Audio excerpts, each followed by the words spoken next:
ఒక్కసారి కొమ్మూరి గోల్డ్ కి కాల్ చేయండి. తాకట్లో ఉన్న మీ బంగారాన్ని విడిపించి మార్కెట్ ప్రైస్ కి వాళ్ళు కొనుక్కుని మిగతా డబ్బులు మీకు ఇచ్చేస్తారు. సార్ ఎట్లా ఉంది సార్ కూటమి పరిపాలన?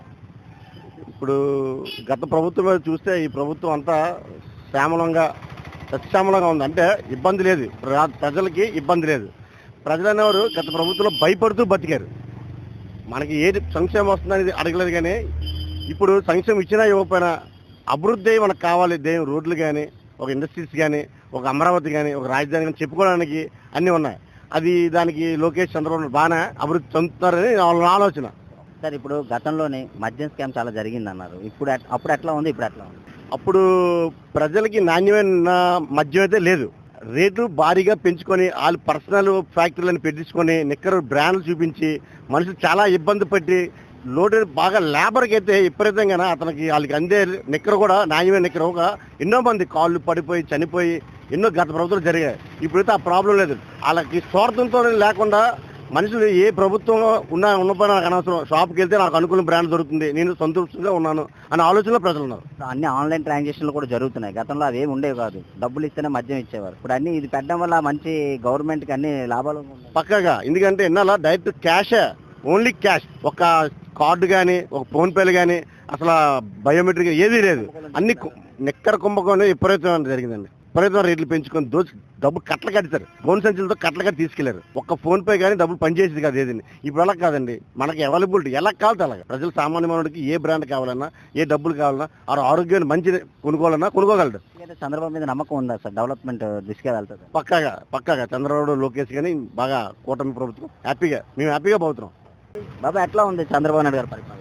బాగుందండి. చంద్రబాబు నాయుడు పరిపాలన చాలా బాగుంది. గతంలో ఎట్లా ఉండదు బాబా? గతంలో కంటే ఇప్పుడు చాలా బెస్ట్ అండి. బాబా ఇప్పుడు గతంలో మద్యం చాలా స్కామ్ జరిగింది, అంటే ఆన్లైన్ ట్రాన్సాక్షన్ ఏమి లేకుండా మద్యం, కల్తీ మద్యం కూడా చాలా ఎక్కువ అయిందని ఆరోపణలు వచ్చాయి. అప్పుడు ఎట్లా ఉండేది? అప్పటికంటే మద్యం ఇప్పుడు బాగుందండి. రేట్లు కూడా బాగున్నాయి, అవైలబుల్గా ఉన్నాయి. అప్పుడు ఏంటంటే ఆ డిస్కౌంట్ బ్రాండ్లు అమ్మేవారు, అది ఆ చెక్స్ తాగి చాలా మంది బాధపడ్డారు. అలా కాకుండా బ్రాండ్లు కూడా చాలా బాగుంది. ఆన్లైన్ ట్రాన్సాక్షన్ కూడా ఏమి లేవు, డబ్బులు ఇస్తేనే మద్యం ఇచ్చేవారు. ఇప్పుడు అలా కాదు, ఆన్లైన్ పెట్టుకోవచ్చు, లేదంటే కార్డ్స్ ఇవన్నీ కూడా, ఫోన్పే ఇవన్నీ చేసుకోవచ్చు. అనారోగ్యం పాలు కూడా చాలా మంది అయ్యారు. అది కల్తీ మద్యం తయారై చాలా మంది తాగి చనిపోయారని ఆరోపణలు కూడా వచ్చాయి. నిజమేనంటారు? నిజం అంటే ఆరోగ్యం దాని ఏ బ్రాండ్లో తెలియదు. ఎప్పుడు కూడా మేము మాకు 40 సంవత్సరాలు వయసు, కానీ ఎప్పుడు కూడా ఆ బ్రాండ్లు పేరు ఆలోచించలేదు. అలాంటి బ్రాండ్లు వచ్చాయి. మరి ఏం చెప్తామంటే ఏం చెప్పలేము. ఎట్లా ఉంది సార్? ఇప్పుడు బాగుంది, పర్వాలేదు. అంటే అంత మేరకైతే బెస్టే.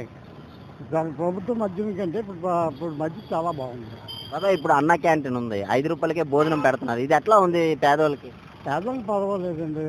ఆ మాత్రం ఖర్చు ఉంటుందంటే చాలా బాగుంది. మాది పెట్టుబడి అలా ఉన్నారండి. ఇప్పుడు తల్లికి ఒక 3 పిల్లలు ఉన్నారు. ఆ తల్లి ఆస్తులు తీసుకున్నారు, కానీ తండ్రికి తల్లికి పెట్టే రకాలు లేవు ఈ రోజుల్లో. అలాంటి తెలుగులో పెడుతున్నారు, పెడతారు కూడా. అవి చేసి పనులు చాలా బాగున్నాయి. అయితే పరిపాలన బాగుంది, పరిపాలన సూపర్గా ఉందండి. సార్ ఎట్లా ఉంది సార్ కూటమి పరిపాలన? కూటమి పరిపాలన సూపరు ప్రస్తుతానికి. ఇప్పుడు గతంలో చూసారు మీరు, గత పరిపాలన మార్పు ఏమైనా కనపడ్డదంటారు? మార్పు 95% ఆల్రెడీ మార్పు వచ్చింది, బాగానే ఉంది. ఇప్పుడు గతంలో నిక్కర్ స్కామ్ చాలా జరిగింది. మద్యం డబ్బులు ఇస్తేనే మద్యం ఇచ్చేవారు. ఇప్పుడు అన్ని ఆన్లైన్ ట్రాన్సాక్షన్లో జరుగుతుంది, ప్రతిదీ గవర్నమెంట్ సిస్టంలో జరుగుతుంది. గతంలో ఎట్లా ఉండేది అంటారు? అఫ్కోర్స్ మేము విన్న మాటలు అవే ఎక్కువగా, ఎక్కడ పడితే అక్కడ రోడ్డు మీద అమ్మడం, ఇది బెల్ట్ షాపులు అవన్నీ. ఇప్పుడు కొంచెం పీస్ఫుల్గా ఉన్నది. ఎక్కడ పడితే అక్కడ గ్రూపులు లేకపోవడం, వీటిని కొద్దిగా షాపుల్లో వెళ్ళి తెచ్చుకోవడం. గతంలో ఆన్లైన్ ట్రాన్సాక్షన్లు ఏమి ఉండేవి కదా సార్, మనీ ఇస్తేనే క్యాష్ ఇచ్చేవారు. ఇప్పుడు అన్ని ఆన్లైన్ వచ్చింది, ప్రతిదీ గవర్నమెంట్ రీతిలో వెళ్తుంది. ఫోన్పేల వలన, దీనివల్ల గూగుల్ పేల వల్ల అయిపోతున్నాయి కాబట్టి కొద్దిగా ఈజీగా ఉంది. 10 రూపాయలు కావాలని ట్రాన్సాక్షన్ ఫోన్పేలో అయిపోతుంది కాబట్టి సో ఈజీ మెథడ్. మరి అప్పుడు కొంచెం జనం ఎక్కువ, ఒక బ్యాంకుకి వెళ్ళాలంటే ఒక పూట వేస్ట్ చేసుకోవడం, అక్కడ కాపలా కాయడం, వైఫ్ అండ్ హస్బెండ్ వెళ్ళిపోవడం, ఇద్దరు సంతకాలు పెడితే కానీ డబ్బులు రాకపోవడం, ఇలాంటివన్నీ ఉండి ప్రాబ్లమ్స్. అప్పుడు ఒక జాయింట్ అకౌంట్ ఉన్నదంటే ఇప్పుడు అదేం లేదుగా, ఈజీగా ఉంటుంది. సార్ ఇవన్నీ చూస్తుంటే మీకు ఎట్లా అనిపిస్తుంది? 4 సంవత్సరాలు ఇంకా ఎట్లా డెవలప్ అయ్యే అవకాశం ఉందంటారు ఆంధ్రప్రదేశ్? ఇంకా మనకి కావాల్సిన ప్రాజెక్టు చాలా పెండింగ్ ఉంది సార్. జగన్ గారి ప్రభుత్వంలో కొన్ని ఉండిపోయి, ఇప్పుడు మన వాళ్ళు కంటిన్యూ చేసి సక్సెస్ చేస్తారని అనుకుంటున్నాం సార్. చంద్రబాబు మీద నమ్మకం ఉందంటారు? ఫుల్ ఫ్లెడ్జెడ్గా నమ్మకం ఉంది కూటమి ప్రభుత్వం మీద. బాగుందండి, సూపర్. ఎట్లా ఉందన్న చంద్రబాబు నాయుడు పరిపాలన? మునుపటికంటే ఇప్పుడు చూసుకుంటే కొత్తగా రోడ్లో వేస్తున్నారు కాబట్టి ఇప్పుడు చాలా వరకు బాగుందండి. నేను నా వరకు చెప్తున్నాను సార్. ఇప్పుడు అన్న క్యాంటీన్ ఉంది, 5 రూపాయలకే భోజనం పెడతాను, ఇది ఎట్లా? అన్నా క్యాంటీన్ అనేది నిజంగా ఎక్సలెంట్ విషయం అండి. అది నిజంగా చంద్రబాబు నాయుడికి దండం పెట్టొచ్చు, శిరస్సు దండం పెట్టొచ్చు అన్న క్యాంటీన్ విషయంలో అయితే మాత్రం. నాకైతే మాత్రం చాలా బాగా నచ్చిందండి. నమ్మకం అయితే ఉందంటారా చంద్రబాబు మీద డెవలప్ చేసే అవకాశం ఉందా? నమ్మకం అయితే ఉంది. ఏ విధమైన నమ్మకం ఉందంటారు? అతను ప్రజలు చూస్తున్నాం, అతని పరిపాలన కోసం ప్రజలు చూస్తున్నా పర్లేదు. అతను చాలా కష్టపడుతున్నారు పంట విషయంలో కూడా. కేంద్రం నుండి వెళ్ళి వచ్చిన నిధులను కూడా సేకరించి చేస్తున్నారు. ప్రజలు కూడా ప్రణాళిక మటుకు చాలా గట్టిగా అవుతుంది.